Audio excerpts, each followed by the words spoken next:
Olá, Marco Antônio Villa, muito obrigada por ter vindo ao 1964. Eu que agradeço o convite.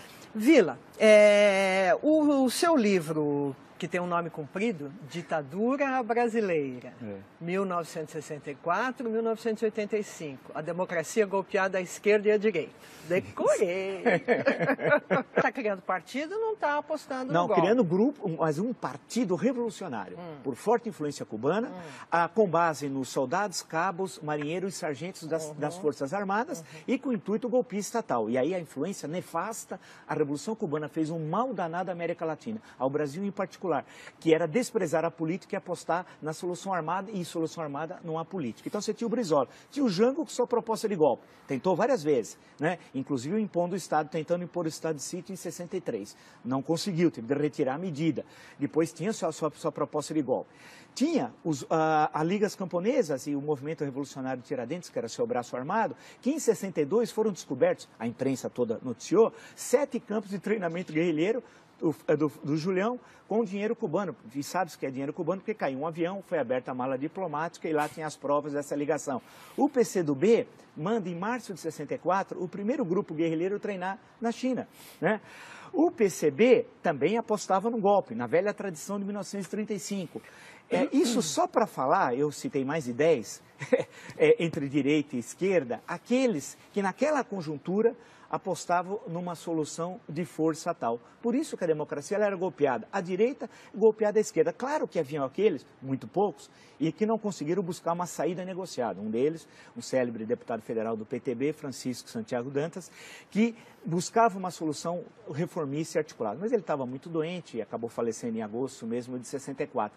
Então nós temos uma conjuntura em que levar ao golpe era a tradição. E 64 imaginava-se, quando você vai à conjuntura, que era uma intervenção cirúrgica de curta duração. Ou seja, você tira o presidente, assume o presidente da Câmara dos Deputados, que era o sucessor legal, o Ranieri Mazzilli, ele governa até a eleição feita pelo Congresso em seguida, 10 dias depois, do Marechal Castelo Branco, que no discurso de posse foi muito claro.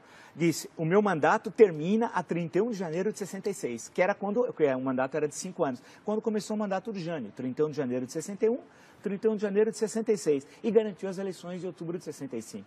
E quando nós chegamos a 64 é uma continuidade do positivismo, né? É bom lembrar que a ditadura brasileira estatiza a economia. Estatizou a economia. Por isso que tem gente que não conhece história, que primeiro compara o Brasil à Argentina, a ditadura argentina. Tem de ser preso, chamou o PROCON, preso no sentido histórico, não preso, tem de chamar o PROCON porque não conhece nada de história. Não há nenhuma relação entre o regime brasileiro e o regime argentino. Lá desestatizou, aqui estatizou. Lá acabou com o ensino público do 3º grau, aqui expandiu a universidade pública de 3º grau, aqui modernizou a economia, ampliou, diversificou a economia. Lá a indústria foi duramente, quase que destruída, a indústria argentina. Então, se você for comparar, as bases ideológicas da ditadura brasileira era uma e da Argentina, por exemplo, eram outras tal. Isso quer dizer que não havia contato entre os governos? Não, havia pouco, muito pouco contato. Há uma carta apócrifa, publicada por Jack Anderson no Washington Post, uma carta do Figueiredo, tal, que era apócrifa. Qualquer historiador lê aquilo, até o Figueiredo assina o nome errado, tal. Pega aquele texto. Essa relação, a tal da Operação Condor, nunca existiu com ligação no Brasil. O que há são ligações individuais. Por exemplo, a polícia do Rio Grande do Sul com a polícia uruguaia. Célebre caso, Universindo Dias e Lilian Celiberti, né? Então, que era do Partido da Vitória do Povo, foram sequestrados em Porto Alegre e levados a Montevidéu. Mas esses casos, que ocorrem também logo depois de 76 com o golpe na Argentina e algo depois em 73 no Chile. Mas o que eu insisto muito em destacar, é que o período 64, 68, na questão que você colocou, como é possível chamar de ditadura? Ele precisa mudar o dicionário. O conceito de chamar o Bobbio, se fosse possível chamá-lo, e mudar o conceito de ditadura no dicionário de política. Por quê? Nós tivemos em 64, em 68, eleições diretas para governadores em 65, outubro, para 11 estados, porque não era coincidente as eleições, com o quadro partidário anterior. Que ditadura tem eleições no qual a oposição ganha, por exemplo, em 2 estados chaves, Guanabara e Rio de Janeiro? Tivemos eleições em 66, tivemos eleições em 68, que ditadura tem passeata dos 100 mil? Como tivemos no Rio de Janeiro. Você nem começa a fazer a passeata. E teve a passeata dos 100 mil. Que ditadura tem os festivais de música popular que nós tivemos aqui no Brasil entre 64 e 68?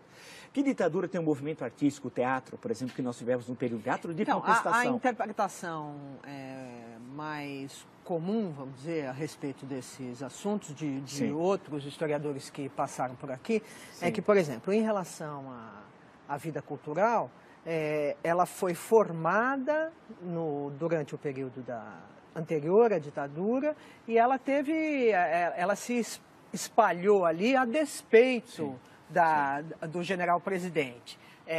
E assim, enfim, em geral, o entendimento... Pois é, mas não teve censura? Muito pouca. O Show Opinião, por exemplo, que é de 64, teve depois algumas mudanças da principal, primeiro foi a Nara, depois a Maria Bethânia e tal. Você teve algumas... É que você combinou, não é democracia. Aí que é necessário ver os conceitos. Nós temos o período 64 a 68, é uma combinação de autoritarismo com resquícios da ordem democrática da Constituição de 46. Então, nós temos um mix que explica esse período 64 a 68. Explica, por exemplo, a publicação de romances como Quarupi, do Antônio Calado, né? O teatro, a oficina, a arena e não só. Explica o cinema, né? O cinema. É bom lembrar que a ditadura queria lembrar filme para apoiar o cinema nacional. Eu queria saber que ditador na América Latina criou uma empresa para apoiar o filme nacional. Mas vê como que a coisa é diferente aqui. Então, período 68, 78. Agora, veja a contradição. Por isso que a gente não deve temer. Se construiu uma leitura do regime militar que me parece muito equivocada.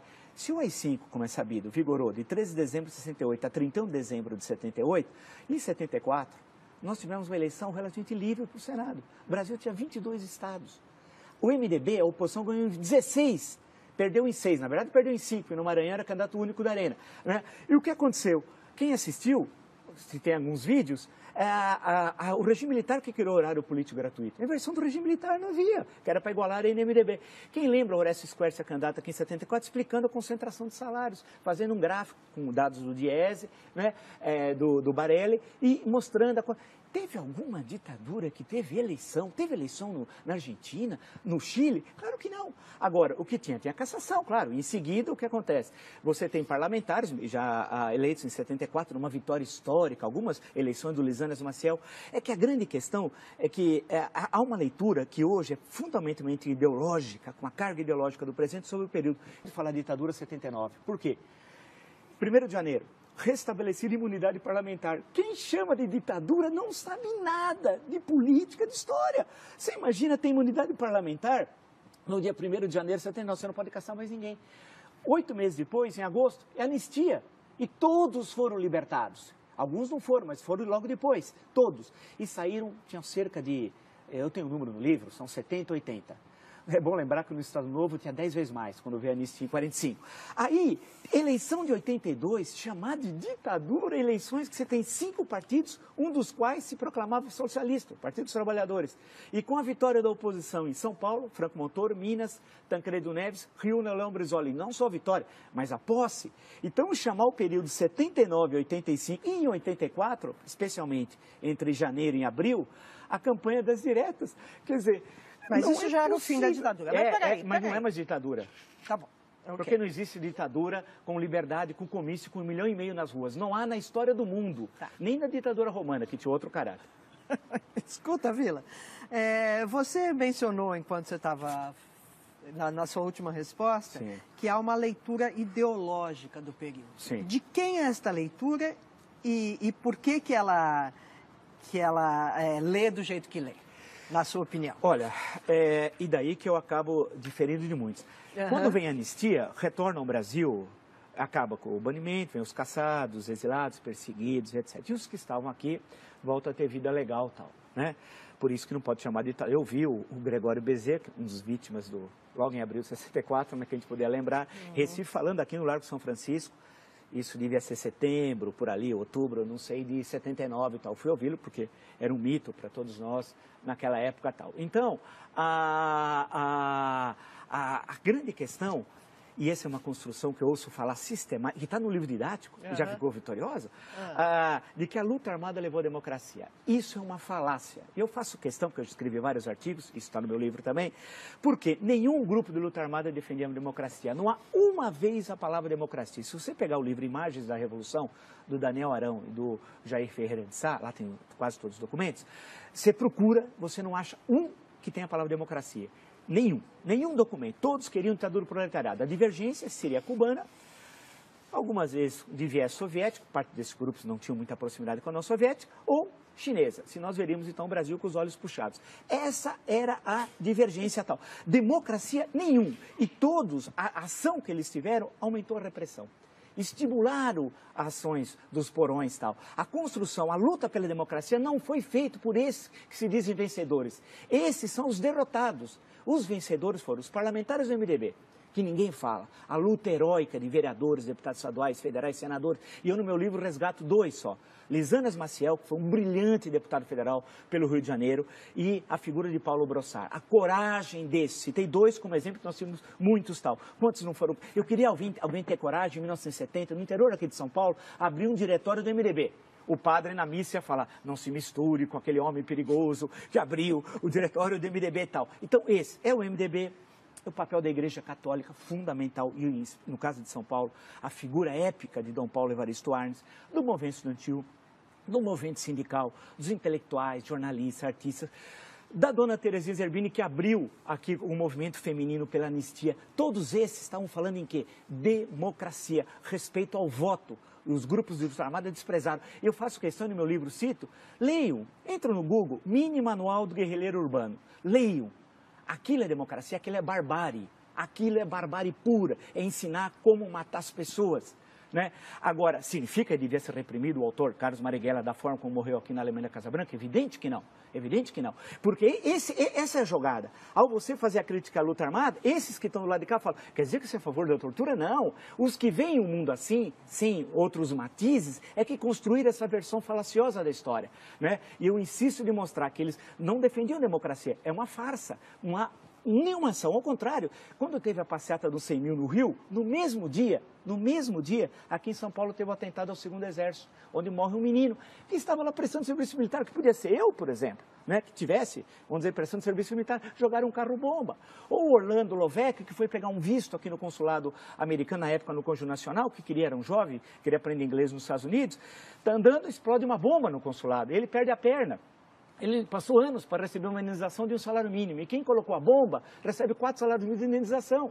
Né? Quem matou um menino aqui no 2º Exército recebe indenização. E são vistos hoje como heróis. Não, a luta democrática é que foi heróica. Agora, isso não significa, em momento algum, ter qualquer contemplação com torturador, né, com assassino, com gente que desapareceu. Por hipótese alguma. Esses têm de sofrer esse opróbrio da história. Temos de sempre lembrar essa barbárie aqui do DOPS em São Paulo, vou lembrar a figura do Fleury, o Sealing em Porto Alegre, Davi Razan, Minas Gerais. Quer dizer, nós temos de lembrar como exemplos do mal, né? A mal que nós nunca devemos voltar a ter e defender a democracia e as liberdades. Eu acho que essa é a nossa grande tarefa. E não deixar que o resgate daqueles que lutaram em defesa da democracia seja apropriado por aqueles derrotados, que impulsionaram inclusive a ditadura, porque a cada ato terrorista, maior a repressão, maior a violência, maior a censura. Então, portanto, eu sei que eu remo, usando uma expressão leninista, eu remo contra a corrente, tendo essa outra leitura, porque é mais fácil fazer o discurso do óbvio, mas é o discurso falacioso e que, no fundo, reforça a tradição autoritária brasileira.